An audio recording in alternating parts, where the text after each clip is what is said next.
এখন ভাৰত চৰকাৰৰ বিশিষ্ট শিক্ষানুষ্ঠান যি 2008 চনত গুৱাহাটী মেডিকেল কলেজৰ অস্থায়ী ঠিকনাৰ পৰা আৰম্ভ হৈছিল, সি আজি এটা স্থায়ী ঠিকনা পালে। ভাৰতৰ আৰু বিশ্বৰ যিবিলাক ড্ৰাগছ মেনুফেকচাৰিং ইণ্ডাষ্ট্ৰী আছে, তাৰ বাবে প্ৰয়োজনীয় মানৱ সম্পদ নাইপাৰত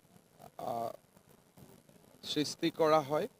নাইপাৰ গুৱাহাটীয়ে ইতিমধ্যে যথেষ্ট আগবাঢ়িছে আৰু আজি প্ৰধানমন্ত্ৰী নৰেন্দ্ৰ মোদী ডাঙৰীয়াৰ আশীৰ্বাদত আমি নাইপাৰ গুৱাহাটীৰ স্থায়ী ঠিকনা চাংচাৰিত লাভ কৰিলোঁ। প্ৰায় 150 কোটি টকা ব্যয়েৰে এই প্ৰকল্প নিৰ্মাণ কৰা হৈছিলে। ভাৰত চৰকাৰৰ স্বাস্থ্যমন্ত্ৰী মনসুখ মাণ্ডভিয়া আৰু কেমিকেল এণ্ড ফাৰ্টিলাইজাৰ ডিপাৰ্টমেণ্টৰ ৰাজ্যিক মন্ত্ৰী শোভাজীয়ে ইয়াত নিজে গুৱাহাটীত আহি এই ভৱনটিৰ উদ্বোধন কৰিলে। মই তেখেতসকলক ধন্যবাদ দিছোঁ।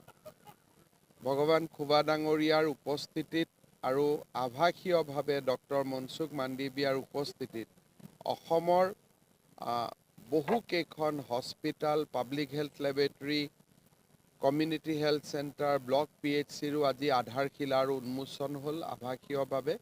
মই ভোগালী বিহুৰ প্ৰাক মুহূৰ্তত অসমবাসী ৰাইজলৈ দিয়া এই উপহাৰৰ বাবে মই মনসুখ মাণ্ডভিয়াজী আৰু ভগৱান খোভাজীক মই ধন্যবাদ আৰু কৃতজ্ঞতা জনাইছোঁ।